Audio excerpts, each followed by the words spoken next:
Ladies and gentlemen, welcome back to another episode of Science Without Consensus. I am your host, Diamond, from the Oppenheimer Ranch Project, and joining me today is my lovely partner and co-host, Leah Shaper. Hello. Welcome to the program. This is airing tonight, 8 p.m. exclusively on Rumble, as it does every Saturday, and then replayed later in the week. We got a great show today. We're going to be talking about the not the spaceship, interstellar comet, Atlas, 3I Atlas, the third interstellar comet to reach the inner solar system here that we have observed. Many people on the internet, while it was behind the sun, were fear-mongering that it was a spaceship and showing pictures of microscopic amoebas, claiming that that was... Did you see any of those? No, I didn't see that. Okay, that's how dumb it's getting out there. But I don't spend a lot of time on social media anymore. Yeah, about 48 hours ago, it reemerged from the sun, and we'll show you the pictures. Not only is it 7 times brighter than it should be, it just kicked on the electron thrusters, and it's now boosting its way. The spaceship is leaving the solar system. Right. We're going to go over some articles on the sun, including one about the inner magnetic fields of the sun. We've never been able to see them, and maybe with the help of 1,000,000-volt cosmic rays, we could see them. I don't know how that's going to happen, but we'll go over the paper. Also, we're going to discuss a paper about the mysterious heat discrepancy in the sun. And what I mean by that is, if you look at a coronal hole, that black surface, and you shoot a thermometer at it, it's only around 5,700 Kelvin, maybe a little hotter, 5,750. But if you go out into the corona above the sun, it's millions of Kelvin, between 1 and 2 million. No one has ever been able to explain it. A few years ago, they started explaining it the same way this paper explains it, that it's magnetic field zapping. But unfortunately, due to the laws of thermodynamics, you cannot create 2 million degrees out of 5,700. Mm-hmm. It just doesn't work. Mm-hmm. So we'll get into that cockamamie stuff. And then we'll end on the most important topic, the younger Dryas impact hypothesis. How does it relate to the Taurids, the Taurid meteor streams, which are about to peak here in just 3 days? Are we about to get bombarded? A new paper coming out says that we could have a higher chance of airbursts and impacts in the coming years. What was Göbekli Tepe telling us? And what it means is, if they knew, the ancients knew about the Taurid meteor complex and the impending impact, they would have been watching it for 20 to 25,000 years before the impact. They would be seeing the pieces break up. They could be monitoring its progression every 3 years across the sky. And then some guy might have calculated, he said, oh my God, in 112 more passes, it's going to hit us. And they started preparing. It could be that simple, because they had a long enough period of time to observe what would have been a new gigantic object that entered the inner solar system. It would have been like something we've never seen before. Mm-hmm. And we'll get to all that and more. Are you ready to rock? Mm-hmm. Boom. All right, there is 3I Atlas, not the spaceship. It's not even spectacularly interesting as an electric comet. Mm-mm. Comet Lemon's tail and the astrophotography that came out from that comet is far more spectacular, as far as multiple tails, spinning ion tails, different colored tails. I think the problem is that this is just so far away. People don't get it, that it's very hard to look at tiny things like this far away. Yeah. And the instruments that they have out there looking at this were not intended to look at this. They're doing other things. Right. You want to talk about the amazing article by the Daily Mail? I'm trying and to how find well it was written. Oh, here it is. Yeah. Yeah, this is pretty ridiculous. I'm a little confused, for one, about the fact that they are saying in this article that the comet now appears distinctly bluer, a reversal from its previously reddish hue. Maybe I just missed the memo, but I thought it was green. Yeah. Like, what? When was it red? And when is it blue? It was initially red out near Uranus, I think, and then turned green towards Jupiter. And on the flyby now, it's getting bluer. Okay, whatever. Anyway, I mean, this is also just really silly because they say things like, where is it? The satellite revealed that 3I Atlas is enveloped in a huge fuzzy coma, roughly half as wide as the full moon. Oh yeah, there it is. I mean, this is ridiculous.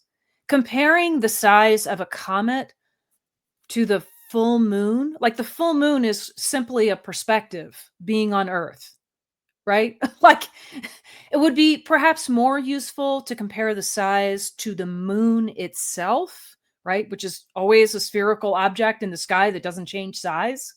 Whereas the full moon is much bigger looking on the horizon than it is overhead. So what the heck are they talking about? But also the coma is how big? I mean, 186,000 miles around the nucleus. So, I mean, this is like child's, it's not even, it's insulting. It's like not even kindergarten science. It's so poorly written. Yeah, do you know how wide the moon is? 2,159.1 miles. So Okay. it's not, that is, so this person is either dumb or doesn't know how to Google.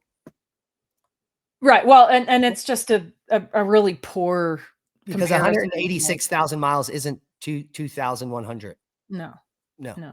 It's just really, it's a real, and they I think they say that sort of, or they say something like that more than once in this article, and it's just, Yeah, when a supermoon I'm rises here, it is huge. And then later in the night, it's like 10 times smaller. We were talking about this. So right. the guy must not have ever watched a moon traverse across the sky.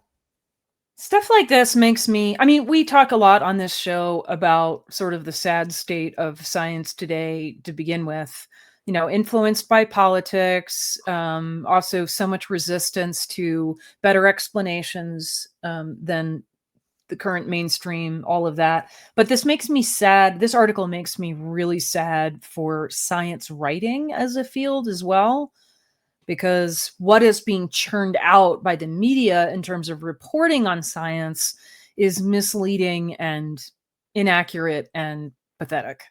And the writers clearly don't understand what they're writing about either. Yeah, that's the problem. That's the main problem, right? If, as a science writer, you're supposed to try to bring the layperson into a subject and bridge their understanding from a perspective.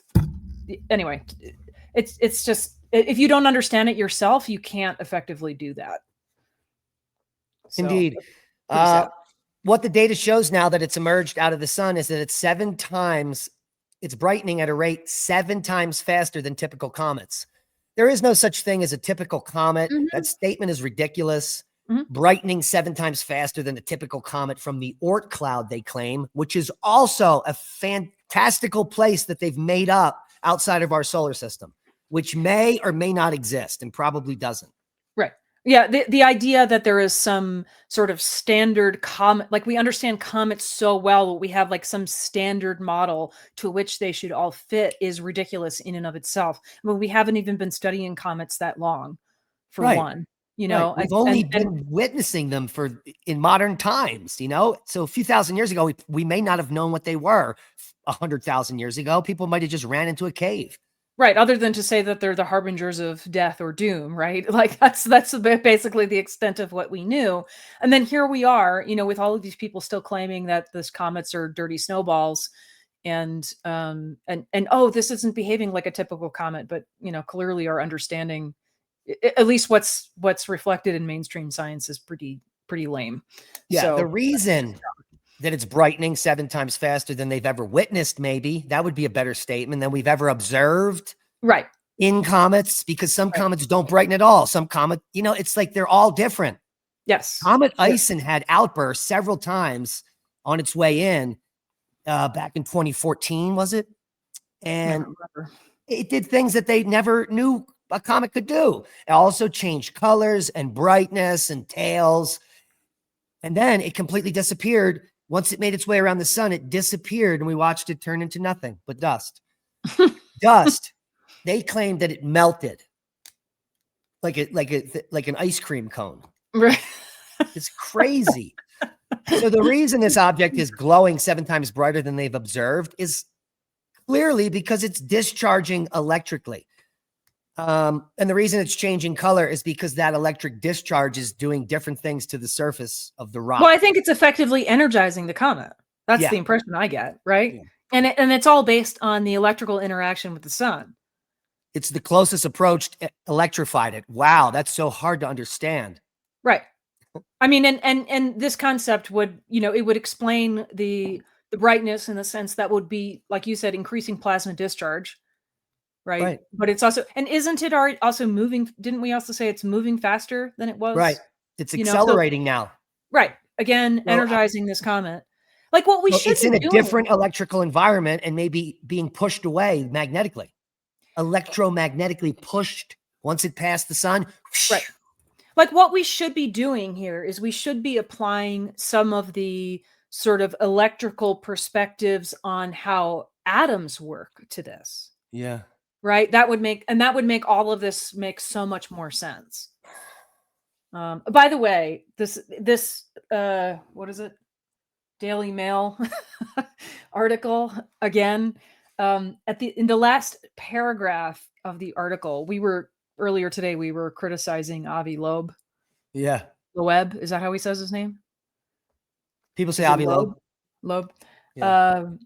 So they quote him here, and he says, Harvard professor Avi Loeb, who has been studying the object for months, said, "This unfavorable geometry, a possible hint of design, placed the comet, blah, blah, blah, blah, blah. So he's contributing to this idea that maybe it's not a comet, it's a spaceship? Yeah. He's a wanker. Like, that's weird. Total wanker. That's embarrassing. Here's how good the pictures of the comet are coming in. Yeah. Look at that. It's like 45 pixels. And people are like, it's a square spaceship. Look, it's manufactured. I mean, come on. Yeah. Don't believe the hype. It's a sequel. It's an electric comet, pretty much. It's far away and it's moving further and further away. And people are like, what if it turns around? It's like, yeah. So if it follows an orbit, are they going to claim it turns around? Yeah. Well, that orbit would take it I think they calculated it billions of years to return if you make a circle with it. It's such a shallow arc. Right. But it will probably interact with another solar system and change, Yeah. Our solar system is changing its trajectory, clearly. It just did. Yeah. Yeah. Right. Of course. Because all right. Anything else on that topic? No. Solar gamma rays could unlock the mystery of the sun's hidden magnetic fields. This is a little weighty. New research conducted by an international team of physicists has found that high-energy gamma rays might offer the key to unlocking the mysteries of the sun's magnetic fields. Yet, you see, we can't see into the sun. There's no way to do it. But this study, led by Chinese University of Hong Kong, the University of Exeter, and the University of Amsterdam, concluded that tetra-electron volt gamma rays, say that 5 times fast, a tetra-electron volt, okay, 18 tetra-electron volts equals 1 trillion volts. It's actually it's a lot of volts. Electron volt. What? It's actually tera electron volt. What am I saying? Tetra. Oh, tera. Yeah, I didn't mean tetra. Yeah. Tera electron volts. So 18 tera electron volts is 1 million volts. Yeah.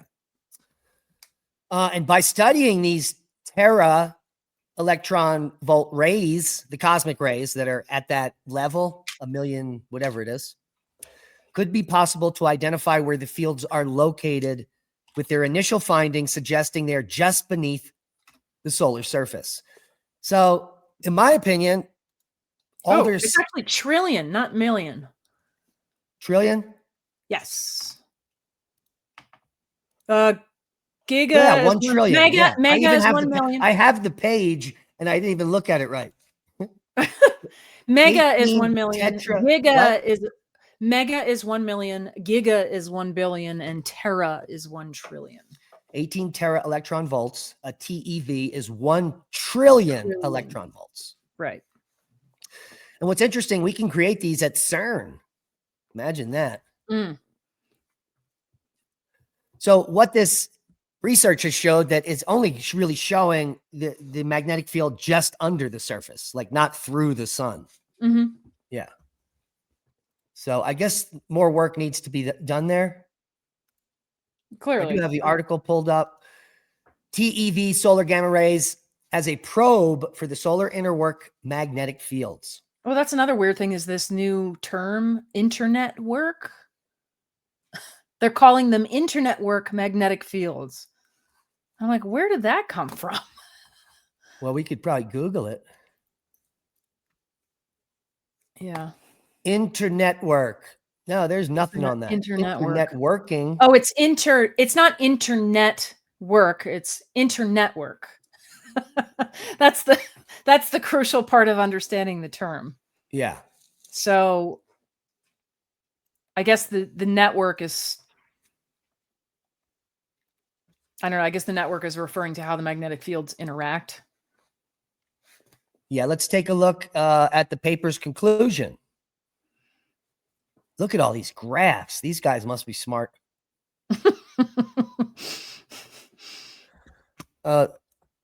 Is there one? There's 2 appendixes, an acknowledgement. Yes. In this work, they provide a physical model that could fully explain the HAWOC TeV solar observation. They show that horizontal subphotospheric internetwork fields, there it is, an extension of those seen at the photosphere, could be strong and ubiquitous enough to reflect TeV cosmic rays and generate the observed solar gamma rays.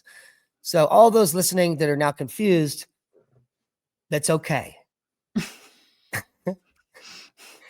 All the links will be below. Well, I mean, clearly these folks are at least getting a little closer to understanding that the sun is electric. Yes. Right. So that's helpful. Baby steps. Yeah. Speaking of which, scientists may finally know why the sun's outer atmosphere is so freakishly hot. This paper or this article all the way back in 2023. According to them, their findings provide important information answering the long-standing question of what heats the corona of the sun. And therein lies the mysterious heat discrepancy, which has not been explained. And it is also incorrectly described. There's a huge error in the second paragraph of this article. This isn't the article. This is it? No, that's an yes, earlier. it is. Okay. Yeah. So the second paragraph reads, for decades, scientists have been trying to understand why the sun's outer atmosphere is so much hotter than its surface, which is true, despite being farther from the core.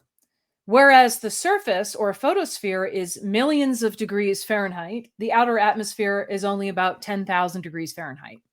That's backwards. Right. And this article came out 3 days ago. If we go to the one that came out 2 years ago by Space, in the second paragraph, they nail it. Okay, good. The surface of the sun. Here it is. Here's the article. Oh, I'm sorry. That was, not the same article. I apologize. The surface of the sun, the photosphere, or the sun's visible part, is about 10,000 degrees Fahrenheit or 5,500 Celsius. Oddly, even though it's further away from the sun's core, the uppermost part of the sun's atmosphere, known as the corona, is much hotter. That's an understatement. Mm-hmm. Regularly reaching 1.8 million to 3.6 million degrees Fahrenheit. So live science got it completely opposite, backwards, and Space got it right. But and in 3 days, they haven't corrected it, like you pointed out. Yeah, again, really sad for science writing in general.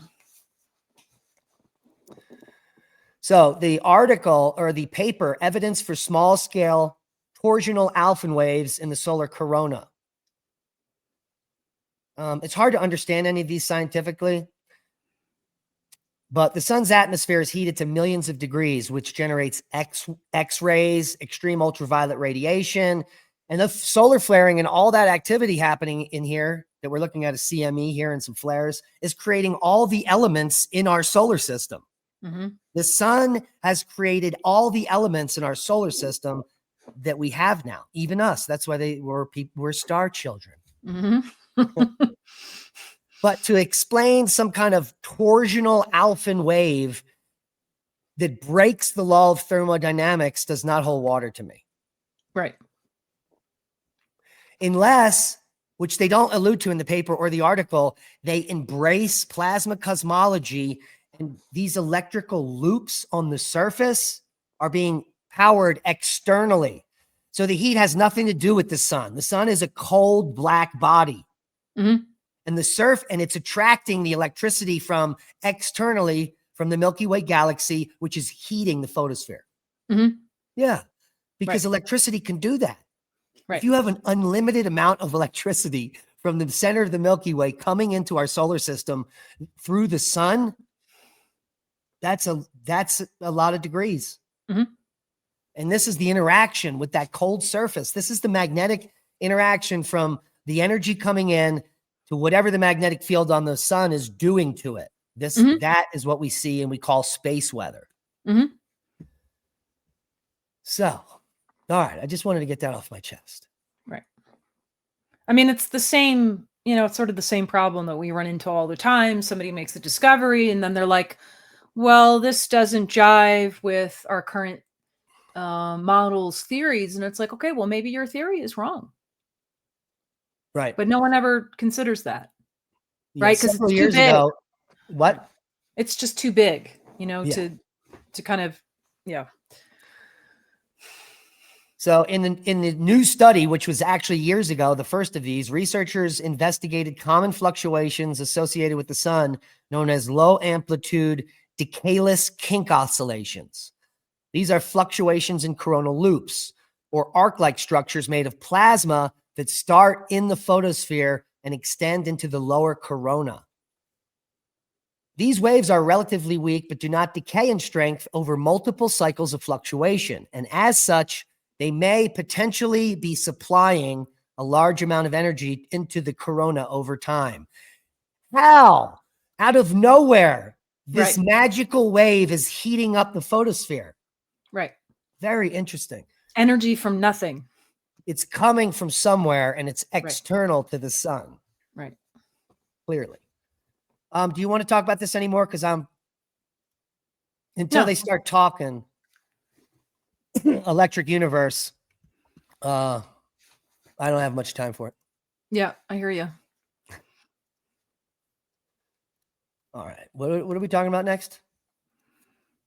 I don't remember what else is on the list. All right. So that one point I wanted to make, it's just coming to me, is that back then in 2023, they were calling them kink. I don't remember the term. Do you remember it? Mm-mm. Let me find it. They called the micro. Where is it? Maybe it's in the paper. All right. They called them micro kinks or something. And now in this paper, they're calling them small scale torsional Alphen waves. That's a whole new set of jargon. Mm-hmm. And here, this is probably in between these two dates. And this is coming from, I don't know, lab change. The sun's atmosphere is hotter than the surface because the wave heating theory and the eruption of nanoflares as the result of magnetic reconnections. So a whole nother terminology, all explaining the same thing. Yeah. 3 completely different groups of terminology. They're they're making stuff up. Well, what it all has in common, right, is that the idea is that all of the energy involved is like generated essentially from nothing, right? Like from by the sun 5,700 degrees surface of the sun. Right. Like which plus magnetic fields, and then you get 1,000,000 degrees. Right. Yeah. I mean, that's always the missing equation. Even the fusion model of the sun, right? That it's all independently generated by the sun itself. There's never any consideration of outside factors. Yeah, And I and it think has to that's be, because if the sun's core is 1,000,000 degrees and the surface is 5,700, you can't transfer 2,000,000 out into the photosphere. That's right, impossible. right, That would mean that thermodynamics is incorrect, right. or that your standard model of cosmology is incorrect, and you need to go Which back to is, the. it's weird that nobody writing stuff like this is even considering that. Like, that doesn't occur to them at any point that that um that this violates thermodynamics. Like, why would that not occur to you? It's so obvious. Well, they think Comet Atlas is as big as the moon, and they all and live science thinks the surface is 2,000,000 degrees and the photosphere is I'm not 6,000. talking about the stupid science writers. I'm talking about the actual scientists who are writing, papers like this. I think they know it is a death knell to their reputation. If they go against, everyone knows now, and it's getting worse. Mm. Like, think of all the scientists that we hang out with and know they all had to create their own independent scientific research groups because they cannot get funding. Right. Right. Willie Right. Soon has a group with a dozen scientists. We're going to be talking about the Comet Research Group. All of these groups have been shunned by the mainstream that continue to attack them ad hominem with no evidence, no peer-reviewed evidence to back up their claims. That's why these scientists could do this. I mean, it's so bizarre, because it's like, don't you perceive yourself sort of like clinging to the last vestiges of mainstream science with like absolute desperation? Like, don't you notice yourself doing that? How long are you hoping to just prolong that for the rest of your life, so you don't Well, so you have get to? the 401k and the pension. I again, this leads me back to this question that I ask all the time: how it is that we have so many people in science and medicine who don't actually seem to be all that interested in the truth, which is like, why did you enter those fields in the first place then? Like, in medicine, it's a little bit easier to see how that might be the case, because you might be encouraged by the prospects of making a lot of money, but like, that isn't necessarily true for like a physicist. Right. Or a general practitioner out here in both Bode, Punk, wherever. Like Right. a local doctor, he's not making millions of dollars. It's like a high-end surgeons that are doing that, but they're risking their butt with malpractice like every minute of their life. That it's not an easy it's not like owning a casino. You just get half the money is yours. You get all the money. So Right. it's hard to tell. It's hard to tell, but people Yeah. keep their mouths shut. But the big question in academia and the medical fields is people really don't want to solve issues. It's weird. Medicine is not out to make people well. There is zero part of medicine that has to do with nutrition and exercise. They don't ask you about your lifestyle, how many Cheetos you ate. That's not part of the equation. It's here, take this pill and you'll feel better. Well, fortunately, there's, a growing interest for some people, and it's granted it's the minority, in things like functional medicine, which just does address root causes rather than just addressing symptoms, right? It addresses things from a nutritional perspective or whatever. And every once in a while you can find a little hope in there, right? Like I did recently with all of my health stuff that I've had going on since August. I'm so grateful to have like found a dream doctor in my primary care physician who left the insurance driven model because she was so frustrated about how little time that left her with her patients to actually have conversations and figure out what's going on. Yeah. And that's like, that's more than I could possibly ask for. Meanwhile, I went to see a hematologist / oncologist that immediately tried to turn me into a cancer patient. It's like, I wonder what the reason for that is. He gets kickbacks from the $1 million poison that they inject into you. Well, right. I mean, oncology makes a tremendous amount of money. So just via treatment or poisoning, I should say, rather than treatment. But anyway. All right, back to good science and bad science and the best topic of the night, which is going to take us all the way through to the end here.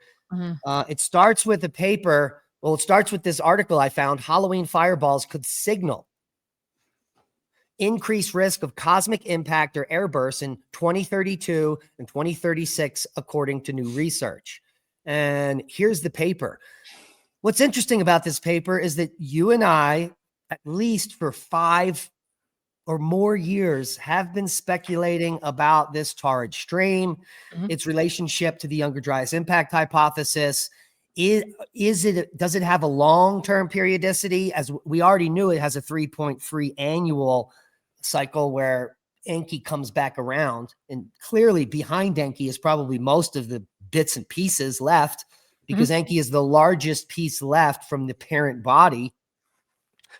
And now we have a paper that's claiming we may have an increased risk of airbursts and impacts in 2032 and 2036. This could also be the peak of the magnetic reversal.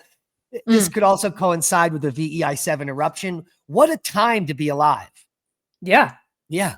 Right.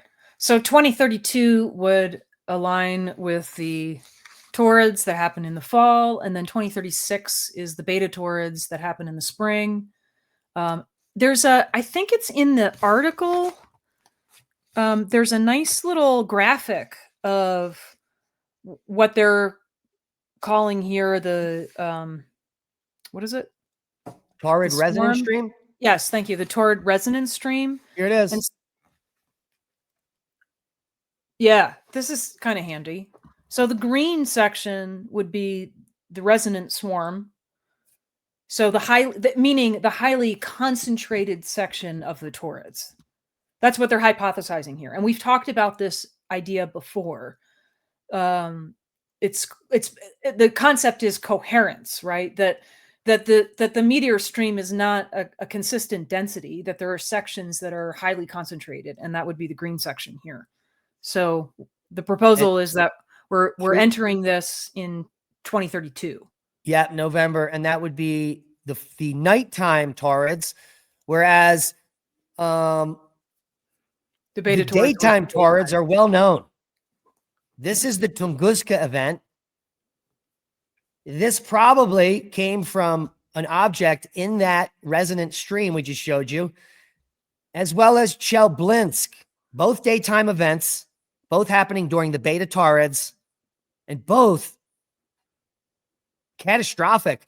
The good news about Tunguska, so here is Chelyabinsk. The good news about Tunguska is no one was living there. There were just a few shepherds that might have got vaporized and all the animals living there.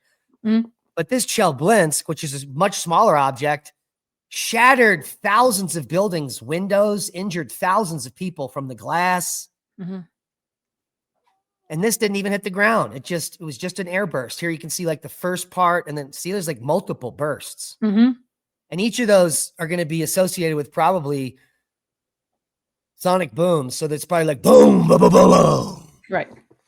And each of those are shock waves. So 4 back to back. That's why the windows, they start moving on the first shock wave and another one hits it and they shatter. Right.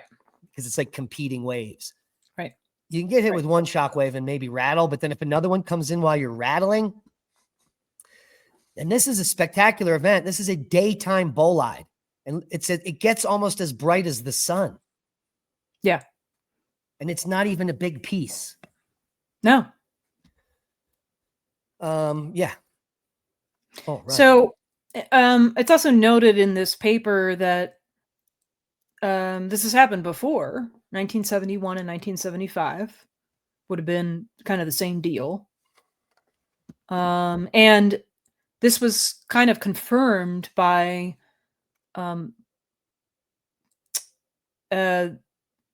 seismic activity on the moon in that time frame. So that's interesting. Meaning the moon was getting struck. The moon was getting bombarded, right? And we have the seismic instrumentation there. And I can't remember, was there observation of more craters in this time frame as well? I don't remember where I thought I read that. Oh, and I think there were also an observation of daytime fireballs. So that would have been the beta Taurids, and I guess that's 1975. Yeah, June 1975 would have been the betas. So there would have been daytime fireballs that were observed in that time frame. Yeah. So that's kind of interesting. And there was also an increase in fireballs in 2015. So, all of this is it's they're talking about a 7-to-2 resonance with Jupiter as well. So one of the things that's proposed in this paper is that the reason for the concentration of, I'll just call this a debris field, right? Because that's really what it is. It's the It's what remnants of BP Earthwatch calls it. right. It's the remnants of Comet Encke, which clearly broke up at some point. Anyway, so the reason for the concentration of debris has to do with its interaction with Jupiter. So as it approaches Jupiter, Jupiter is kind of like helping to coalesce some of this material together. I'm not sure that part of the explanation is necessary. To me, it seems like it would be quite natural for some of this debris stream to be more concentrated than other areas. But, I can see why that might be part of the equation as well. Yeah, so here's the parent body, Comet Encke. Mhm. Let's go over a little bit about Encke, or Encke's Comet, or 2P Encke. I turned my video off. Okay, I didn't know. Okay, it goes around the sun once every 3.3 years. It's the shortest period of a reasonably bright comet we know of. The faint main belt comet, 311P Pan-STARRS, has a period of 3.2 years. Encke was first recorded by Pierre Michon on the 17th of January, 1786, but was not recognized as a periodic comet until 1819, when its orbit was computed by Johann Franz Encke, of all people. Like Halley's Comet, it is unusual in its being named after the calculator of its orbit rather than the discoverer.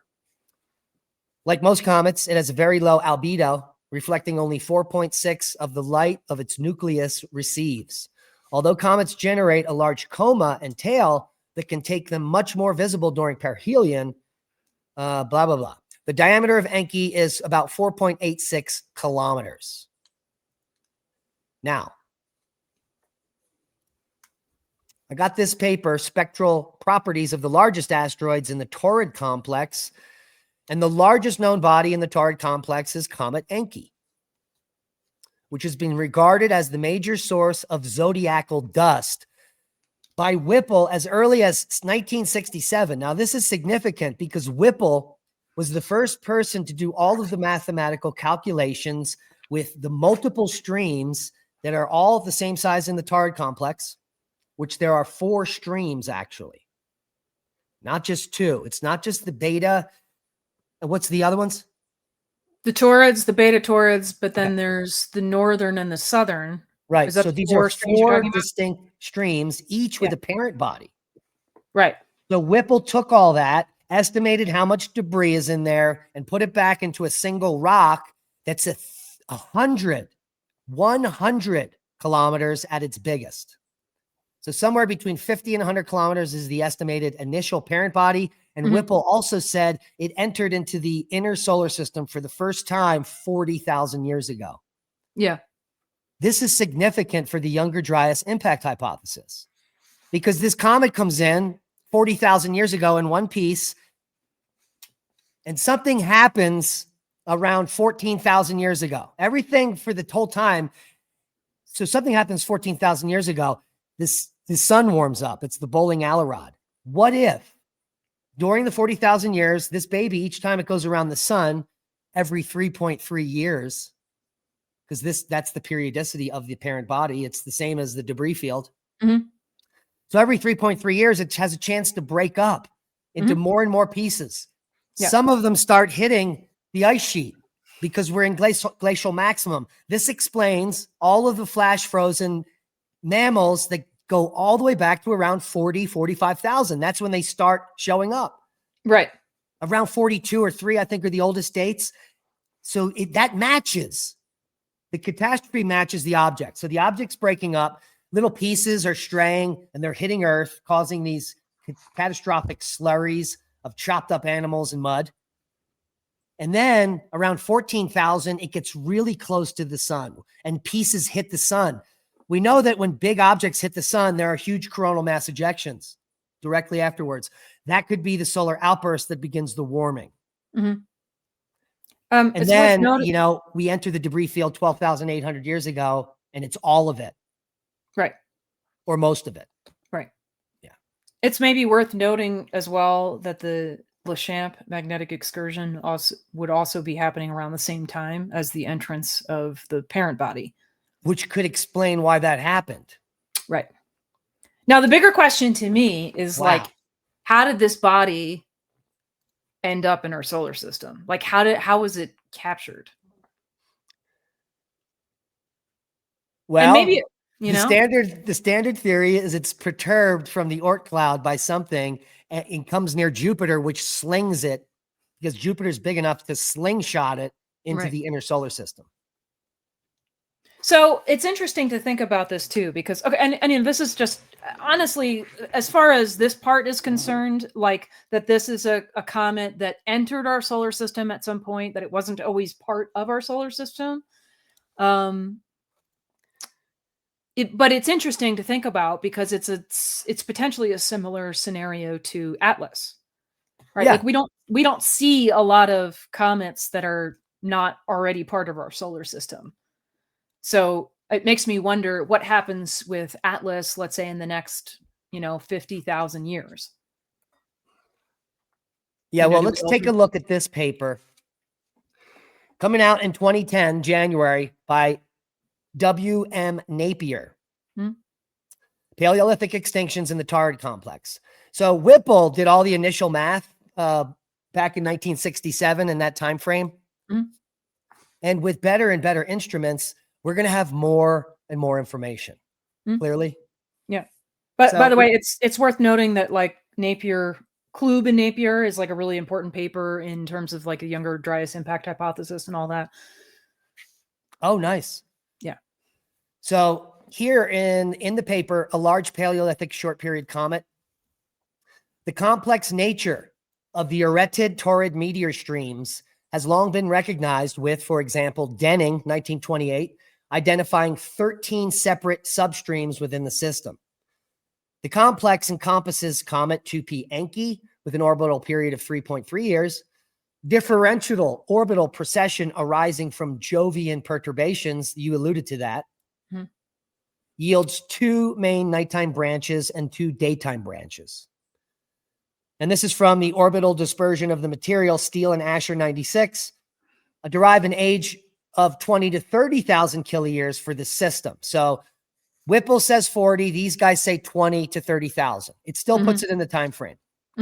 I like Whipple's date better, and I think we should do more research on this because it connects the magnetic excursion 42,000 years ago, a huge 100-kilometer object coming into the inner solar system, maybe with a magnetic, this could be a big electric comet, starts to screw with the magnetic field between the sun and the earth. Yeah, that's or the magnetic excursion helps draw the object to Earth. Yeah, either one. Right. I like both of those. All right, so there's more good stuff in here, but it's hard to find because I can't really bookmark it. Right. This is why I like paper sometimes, because I can highlight things. So we already know about Comet Shoemaker-Levy 9, which we all witnessed. If you're as old as Leah and I are, we witnessed it come into to Jupiter, get captured by Jupiter, get ripped apart by Jupiter into like a string of pearls, they called it, 27 pieces, and then hit across the surface of Jupiter, boom, boom, boom, boom, boom, boom, boom, boom, boom, boom, boom, in real time. I mean, that's such a great visual, right? Because it could be exactly what happened to Earth. Yeah. Right? Exactly. Yeah. And so we know it can happen because we witnessed it. That's the whole point of bringing that up. Right. That's beautiful. All right. Anything you want to bring up here? I got to find this. Give me a second. Find what? The place I'm looking for.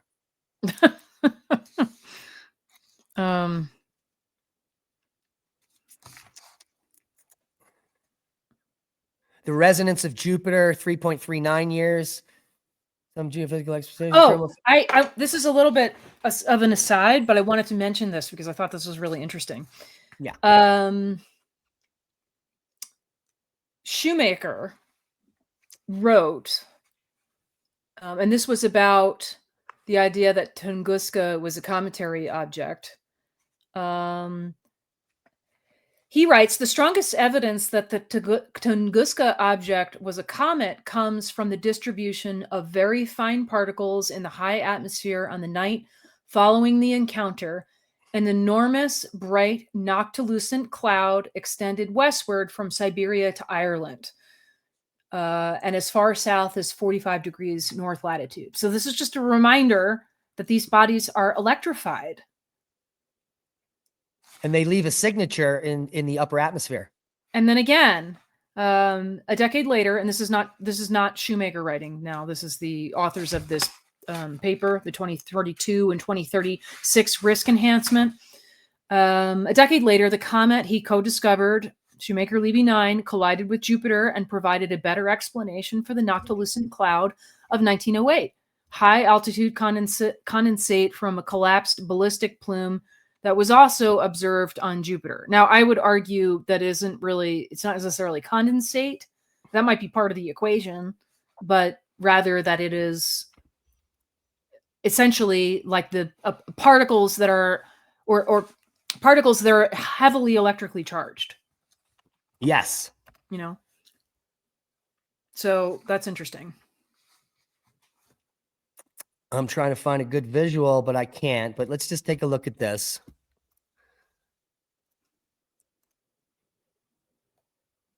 This is Anki. Let me shrink this down. That's not. Okay. All right. And I found the part in the paper. So good. The presence of substreams in the Taurid complex. We already said that there's 4 of them, right? 2 nighttime and 2 daytime. They're not all the same trajectory. They're not all the same orbit as Anki. So Enki is in orbit, and then like this, there's a slightly other one for night, and then there's a daytime, and there's 4 in this vicinity that are all overlapping, which means that the debris fields are hitting each other at cross sections.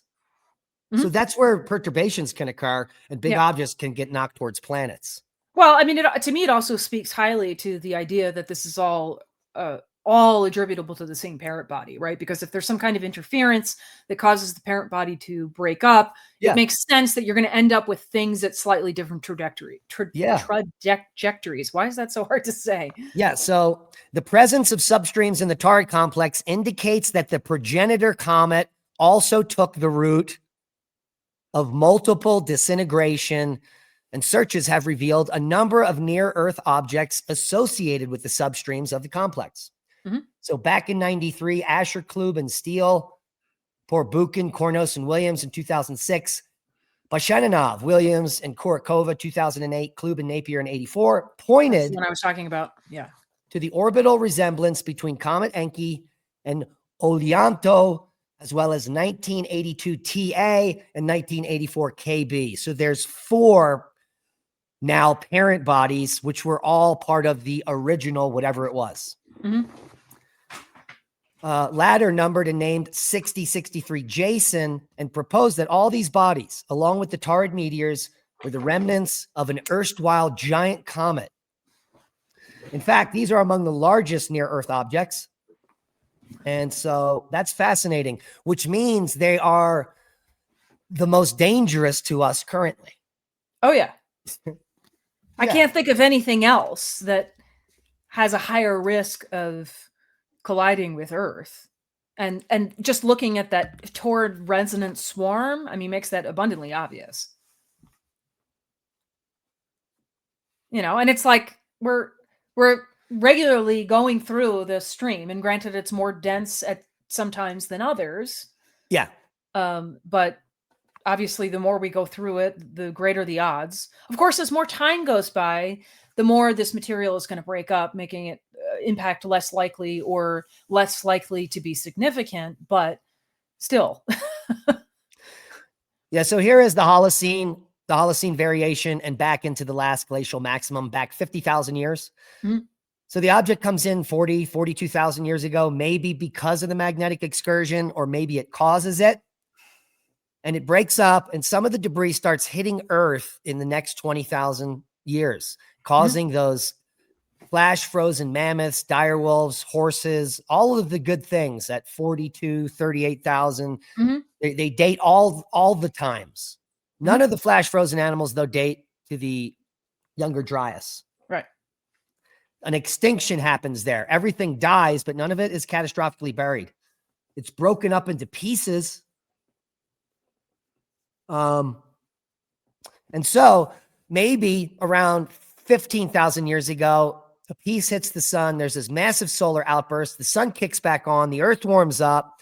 And unfortunately, 12,900 years ago, the earth runs into the stream, catastrophically melts the ice sheets, sends us back into an ice age just for a short period of time. And then because the sun has been warmed up, so to speak, jump-started by the impact and the outburst, the heating continues till today.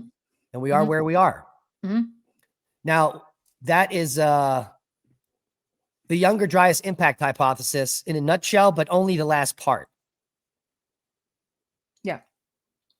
The impact hypothesis does not include the flash freezing of the earlier mammals. But so our hypothesis would be the Taurid parent body catastrophe, and it begins earlier than the younger Dryas impact. The younger Dryas impact is the exclamation point on the Taurid parent body catastrophe. So this would actually help make much better sense of perhaps of why the existence of Göbekli Tepe. Absolutely. Right? Like the idea being that Göbekli Tepe is not simply a response to the younger Dryas event, that it is a response to what was regularly happening on Earth on a not necessarily regular as in scheduled basis, but often something that was happening frequently. It also means that we were extremely advanced. Now, we do know that ancient cultures in North America here were sky watchers, the ancient Puebloans, the Anasazi, those groups, the cliff dwellers, had very specific archaeoastronomies. And that's pretty recent. 2000 it goes back. But then we got Serpent Mountain, could be 4,000 years ago. Now we got Göbekli Tepe and dozens of sites on the Levant dating back 12,000 years with advanced archaeoastronomy. It clearly comes from far before that. What if 42,000 years ago, we had that magnetic excursion and this huge object enters? And what does ancient man do all day? They watch the heavens. There's nothing else to do. There's no slot machines. There's no titty bars. There's no 7-Elevens. Right. They're hunting during the day and watching the skies at night. And if there's this big comet, and so it's amazing, we had 30,000 years to figure out what we're looking at. And Göbekli Tepe is just the end of all the knowledge passed down for 30,000 years. And at some point, let's say 15,000 years ago, someone's doing a calculation and they said, oh my God, it's going to hit in 100 more revolutions, you know, based on declination. They were geniuses. We don't give them credit for it. And they knew. So that's how the people that built Göbekli Tepe survived. They knew it was coming. And they probably hid underground, and only a few made it. And the Clovis people weren't part of that culture. They're not the people that were in the Levant. They were sitting out there when it happened, and they all died except a few who made it. And that's based on stories by the natives. That when this happened, only the people at the highest elevation, protected in a cave, survived. Everyone else perished in fire and water and ice, which would be the case because you would have ice raining down from the space after the ice sheet gets hit. I mean, it would be Armageddon beyond reproach. But doesn't what we were just talking about suggest that we were maybe getting hit on a more regular basis, not maybe not on the same level as the younger Dryas event? Right, which would make sense exactly what the modern paper is telling us. Like for hundreds of years, nothing happens until something happens. So there's areas of these debris streams that are developing that are getting bigger. And the smaller catastrophes, yeah, the ice is getting hit. We have evidence of that, for 40,000 years. Right. But it's not until we get the whole kit and caboodle, which arrives right after the bowling Alarod warming. So maybe it's the event when the piece of the comet hits the sun, the outburst shifts it right into our way. And then it all comes in right after that. Yeah. That would be the fairy tale story. Right. Now, not a lot of people like that idea. So I'm going to pull it up right now. What, the awful paper? We're going to get to that. Yeah. There are a lot of people that agree probably with most of what I said. A lot of them might not have heard maybe the earlier impact stuff that I said, but they certainly know about the rest of the hypothesis. Yeah. And they've explored like every avenue that we just talked about. But what's more important is they're collecting evidence worldwide. And over at the Comet Research Group, there are over 100 peer-reviewed papers in the last decade that have come out to support the Younger Dryas impact hypothesis, with new localities year after year coming out showing evidence with things that are cosmogenic, like shocked quartz, which means airburst or impact, nanodiamonds, platinum, iridium, microspherules, black mats, which could suggest massive burning of boreal forests, all happening at this 12-9 boundary, 12-8, somewhere in there. We can't be that specific. But there are still scientists, even though dozens of papers come out every year, that don't like this idea. And here's a dozen of them right here. When did this 2 years ago, 2023. Okay. Or wait, go back up to the top. It's at the top of the page, very top of the page. 2023, November 16th. Yeah, 23. Okay, I thought I saw 21 for a second. Yeah, so these people don't like what the Comet Research Group is doing. This paper is like a 76-page temper tantrum. It really is. It's like it's stating over and over again, this is wrong, this is misstated, this is misunderstood, this is misinterpreted, without ever really showing how that's the case. And as I said to you earlier today, one of the most hilarious parts of this paper is there's a sentence in here that says, insistence is not a substitute for data. And I just thought to myself, you got to be kidding me. Like, this is projection of the worst kind, because this entire paper is just insistence that everything that has been published about this is incorrect, and that there are whole tables for pages of quotes from. So the authors Show of the paper papers, with the I mean, I don't even know if you can see it that well, but like stuff like this. I mean, this is all quotes from scientists who have written papers in support of the Younger Dryas impact hypothesis, who have been criticized. And then they respond to the criticism, defending their position and saying, this is why, this is correct, and we've already addressed this. Well, the authors of this refutation paper are saying, well, they're not providing any references to how they addressed it, which to me simply means that they were too lazy to go and actually read and analyze the papers that these people originally wrote. I don't even know where to start. This thing is so ridiculous. Well, let's just come over to a cursory review here of the literature. If you go to the Comet Research Group, which is at cometresearchgroup.org, you just click on scientific publications and scroll down. They'll have the most recent featured publications up at the top, which are free to you. And then all the publications are below. What I find interesting as I scroll down here, evidence for an extraterrestrial impact 12,900 years ago supports the impact. Younger Dryas black mats against. So we have 1 for and 1 against, right? Pretty balanced. And then we've got shock synthesized hexagonal diamonds supports impact. Evidence from central Mexico supporting the Younger Dryas extraterrestrial impact supports impact. Very high temperature melt products supports impact, supports impact, supports impact, supports impact, supports impact, supports impact, supports impact, supports impact, supports impact, supports it. There are hundreds in a row. None of them are negative. They go on forever. There is less than 20 refutations of the Younger Dryas impact hypothesis. None of them contain any peer-reviewed information which supports the refutation. Just like you said at the beginning, it's like a temper.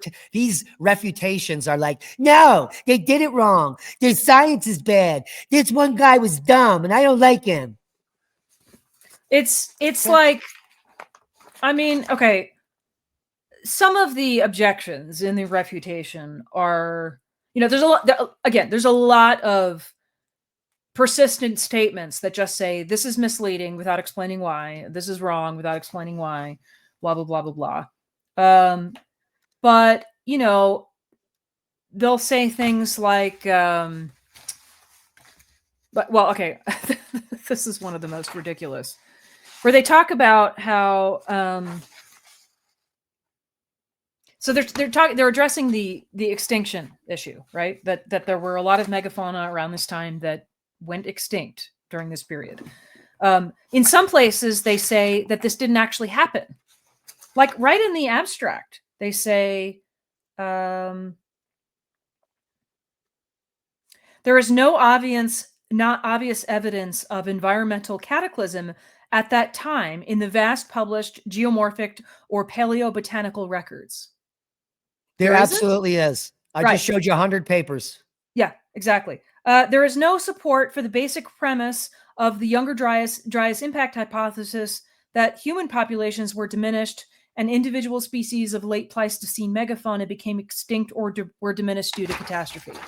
That is an incorrect statement and a lie. There are dozens of papers on the paleontology of the extinction of the megafauna in North America, all peer-reviewed, claiming and stating and showing all of the species that disappeared on a single boundary, only below it, nothing above it, and dozens of papers, and worldwide on extinction events at this time.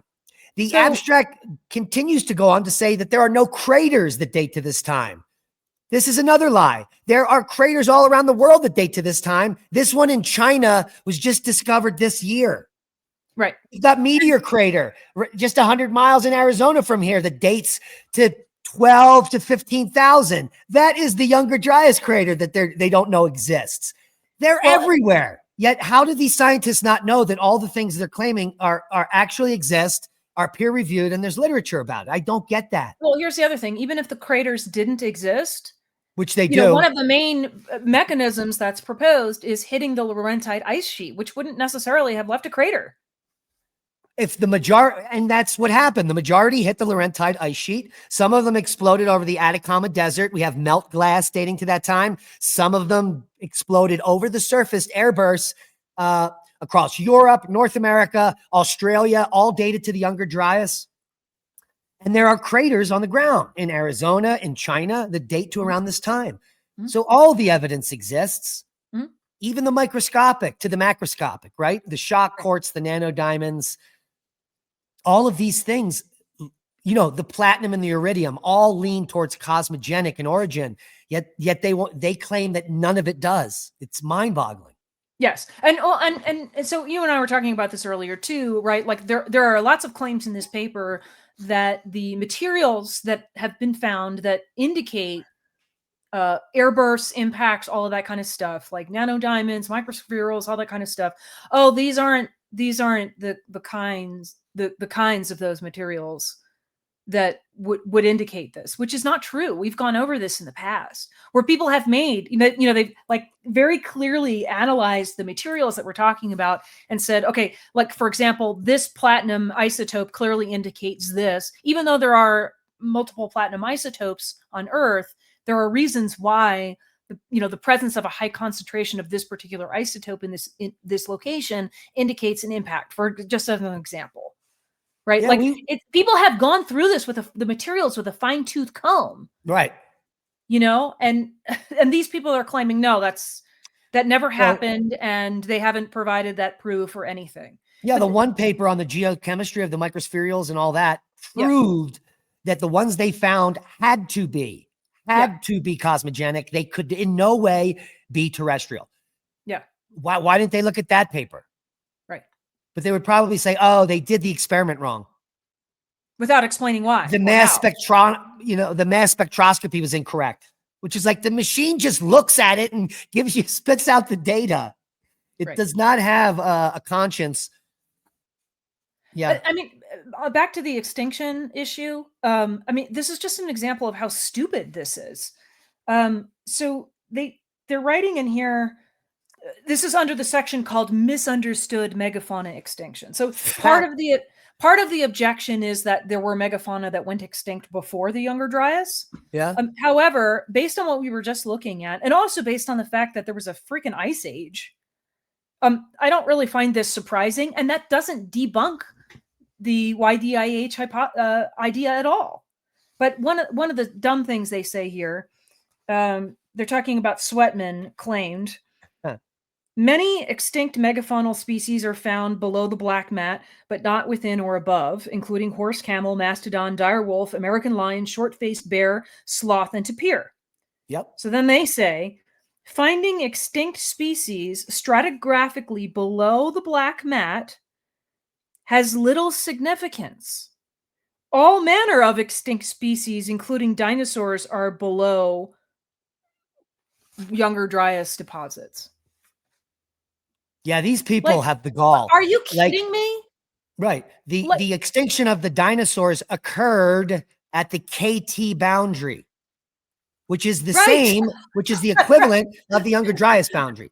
So below the KT boundary, which is 66 million years ago, there were dinosaurs. Above it, which also might have been an impact, ironically. It is an impact. We know. We know about Chicxulub crater. They just discovered another 5-mile wide crater dating to 66 million years ago last year. Mm-hmm. So we know giant objects hit the Earth. And when they did, after there were no dinosaurs. So you can conclude a lot of things. The objects that hit caused a mass extinction, and the boundary is the layer where the mass extinction occurred. Same thing. They're clearly not stratigraphers, or they're clearly just trying to gaslight the reader. If they're dumb, they won't understand what they're saying. Well, that's absolutely ludicrous. Stratigraphy explains when a mass extinction occurs. Below a boundary are animals. Above it, you never find the animals anymore. That is the extinction event.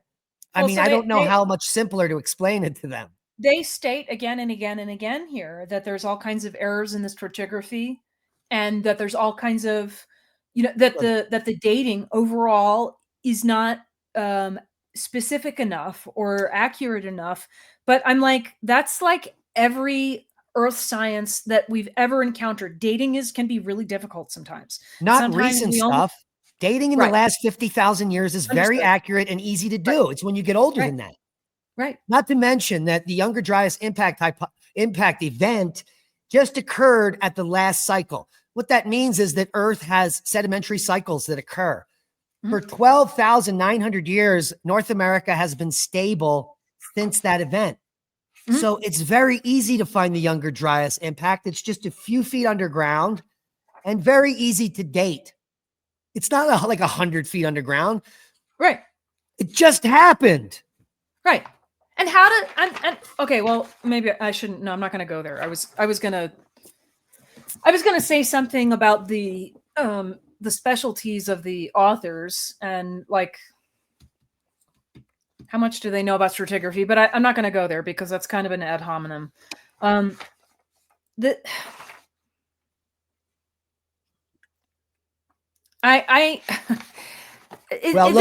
quick. Yeah. If you look at their titles here, they're all very generalists. Mm-hmm.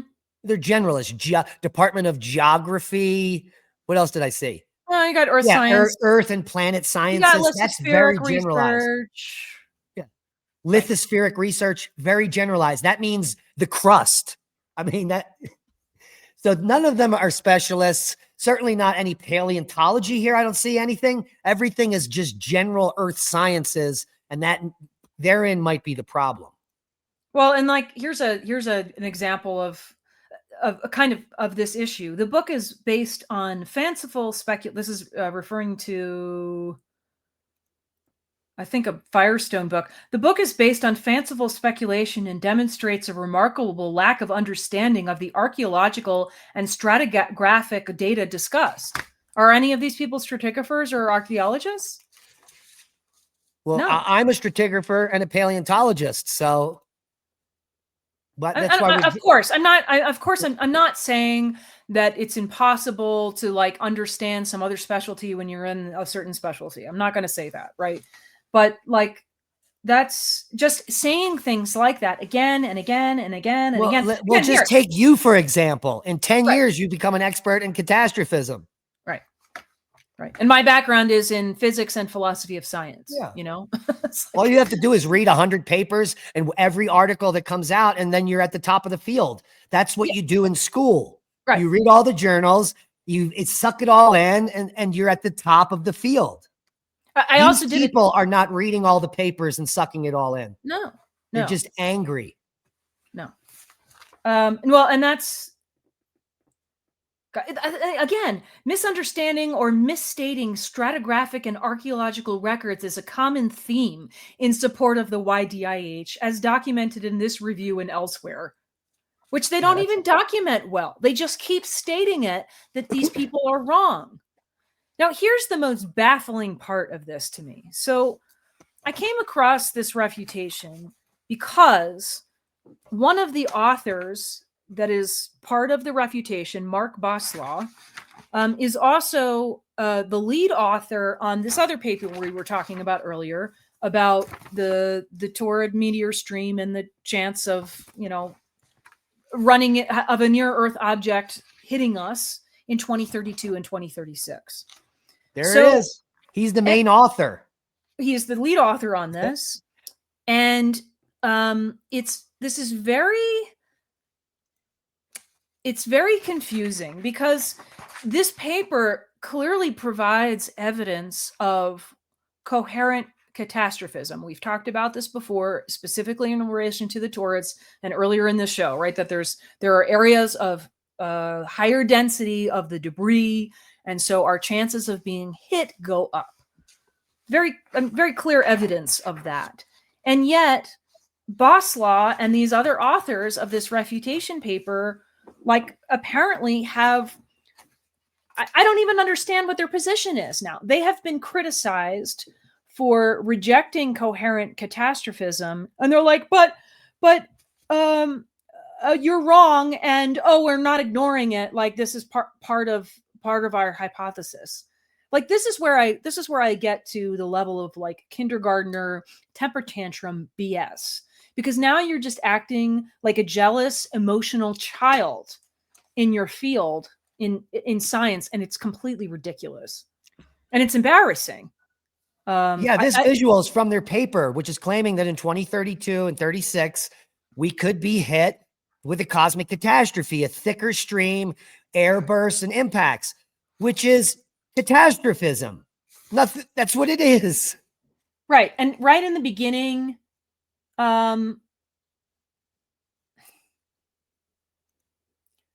crazy. So right in the abstract of this paper, the 2032 and 2036 paper. So they're talking about it right in the abstract. Impact frequency does change with time, however, and there have been episodes in the deep geological past when the flux has been much higher. The hypothesis of a coherent catastrophism suggests large variations on shorter timescales. That's not necessarily true. People talk about coherent catastrophism that could be happening on a variety of timescales and frequencies. So I don't know what they're talking about there. It postulates the existence of a Taurid resonant swarm of debris associated with Comet Encke that is stabilized by Jupiter and in a 7-2 resonance with it. That's what they're talking about in this paper. The hypothetical cluster orbits in the broad Taurid stream, which crosses Earth's orbit twice a year at its nodes. Whereas the most extreme and fanciful versions of coherent catastrophism in recent geological history have been comprehensively refuted. The possibility of a significant component of coherent time-dependent risk associated with non-random correlated events remains. So it's like, they're like, only we're the experts in coherent catastrophism. Right. They've never happened before, but they're going to happen in 2032 and 36 because we said so. Right. Like but that alone doesn't make sense. To say it's never happened before, that then if that's the case, then coherent catastrophism isn't true, because that literally the definition is like something that happens repeatedly. Yeah, we call them geologic epochs. Each time Right. there's mass extinction and a boundary. Right. And everything below it is alive and everything above it is gone, and all new stuff take its place. Right. And it's not from overhunting from the Clovis people. Right. Which, funny enough, what's his name? Anton Petrov. right? Because is that the name of his channel? That's his name. Yeah. That's and the his name name. of his Okay. channel. So Anton Petrov, young guy who's got a channel on YouTube and frequently reviews scientific information about the solar system, etc. He is a mainstream astrophysicist. That's the problem. Is he even an astrophysicist? PhD. He is? Wow. Okay. Mm-hmm. So he did a video about this paper. This paper came out to the refutation paper, the garbage paper came out 2 years ago. He did a video about it. And it's embarrassing because all he does is restate all of the insistent statements of the authors. And he even says at the end of this video that basically that the black mats, he's actually talking about a different paper that suggests that the black mats are actually a result of human beings starting fires. And the paper that he's referring to, even so the fire was ubiquitous worldwide. That's a big fire they started. Right. So, and they're all fires that, like, you know, people just didn't put out, and so they grew out of control and all of this stuff. And then that paper even proposes a time frame that is very similar to the Younger Dryas event. And yet it's the people that started the fires and not something else, the worldwide fires. And then he launches into a whole stream of BS about how there's more wildfires today than there have been in history, which is not true. The data clearly shows that that is wrong and not true at all. And, oh gosh, you know, I guess we should be worried about the earth, and this was happening once before. And I mean, it's ridiculous.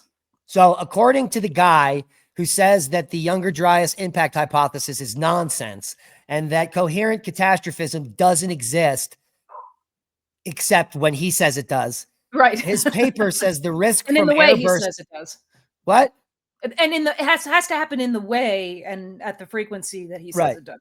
Right. So the risk from airburst size NEOs might be larger than currently estimated, which Leah and I have already concluded years ago. Mm-hmm. A Taurid resonance swarm, if it exists, will pass close to Earth in 2032 and 36. So he's alluding to a catastrophe. Mm-hmm. But none has ever happened before. Right. If a Taurid swarm exists, Earth could experience higher impact risk. In 2032 and 36, objects in a hypothetical Taurid swarm could be observable, like 3I Atlas. Mm-hmm. And targeted surveys in those years could give advanced warning to an impending catastrophe. Mm-hmm. Guys, if you want to follow the winners here, check out the cometresearchgroup.org. There are more and more scientists that are signing up and getting on board. Currently, there are 63 scientists that are part of the Comet Research Group, which include 55 universities in over 16 countries. That doesn't sound like a fringe majority to me. No, minority, you mean? Not a fringe one. There's 65 professors at 55 universities worldwide. Right. Yeah. Right. Well, just two other things I want to bring up that is mentioned in this stupid refutation paper. There's a claim in here that what happened climactically at the Younger Dryas event was no different than hundreds of other events that have happened before that. I'm pretty sure that what they're referring to are the Dunskar-Oshker events. Yeah. Right. But there's the difference in magnitude between Dunskar-Oshker and Younger Dryas. Yeah. You know, it's not the same. And Dunskar-Oshker happens during the Ice Age, which is rapid warming for 1,100 years, not rapid cooling. It's the opposite. Right. So that's I mean, that's a ridiculous claim to say that this is no different than all this other stuff that happened before, because it absolutely is different. Not to mention all of the other evidence that points to impact in this time frame of younger Dryas. Also, they make one statement that I kind of agree with, and you and I have talked about this before, where they're saying that the disappearance of the younger Dryas wasn't really a disappearance. Clovis. Oh, excuse me. What did I say? Younger Dryas. Oh, it's weird. It's like so you just left out a word. The disappearance of the Clovis at the younger Dryas boundary. Yes, thank you. That it wasn't really a disappearance, that it was a shift in culture. We have said this many times before, right? There's not like, yeah, it absolutely is a shift in culture. Right. Because and it's all of the points change, but they are still as amazing as the original Clovis point. So it's the same skilled people. They just weren't hunting mammoths. They were hunting bison. Well, and we've made the point many times that it's not like people just disappear and then some new group of people just like randomly appears. These are people who remain, who now need to adapt to a different situation. So therefore, there are cultural changes. So here's what's stupid about the way they put it. Clovis Paleo Indians disappeared immediately after the impact. That's the claim that they're now trying to refute. So then they write, the disappearance of Clovis was no more than an instance of cultural change, technological change, and or a change in settlement strategy. So the question is why? If there's a cultural stratigraphic change, isn't there a reason for that to happen? These are bad scientists. There's stratigraphic evidence all over the West that shows a 300-year lull from the younger Dryas event to the first Folsom point. So a catastrophe happened. Whoever was left here left for 300 years before they returned as Folsom. They're the same people. They went south. They found other people that showed them how to make bison points. But if they up here where the catastrophe happened, there's no animals or plants. Like you're not just going to wait 300 years. You got to go somewhere. You have to survive. You've got to do what you got to do. But it only took 300 years for all the stuff to come back. And then they came back. Right. And again, the demise of Clovis technology and megafauna extinctions were unique, discretely dated events and require special explanation. Okay. Again, that's what they're trying to refute. And then all they say is these are baseless interpretations or assertions that contradict extensive data sets. And then they point to a bunch of sections in their paper that doesn't say much more. It's like, again, if there's a cultural shift, there's a reason why the cultural shift happened. Aren't you interested in that? The reason why? What instigated the shift? Like what, it just happens for no reason? You've got technologies that are working well for you and you're suddenly going to change them all for no reason? Well, the evidence is staring them right in the face at the younger Dryas boundary, but they refuse to look at it. That's the problem. This is so embarrassing. Great show. We went almost an hour and a half, our longest show in years. Hit the thumbs up. Support us on Rumble by following us below and sharing this video. We appreciate you all bearing with us. It was a great show tonight. The longer we research this, the more information we can bring you guys. Thanks for joining us today. Bye now. Bye.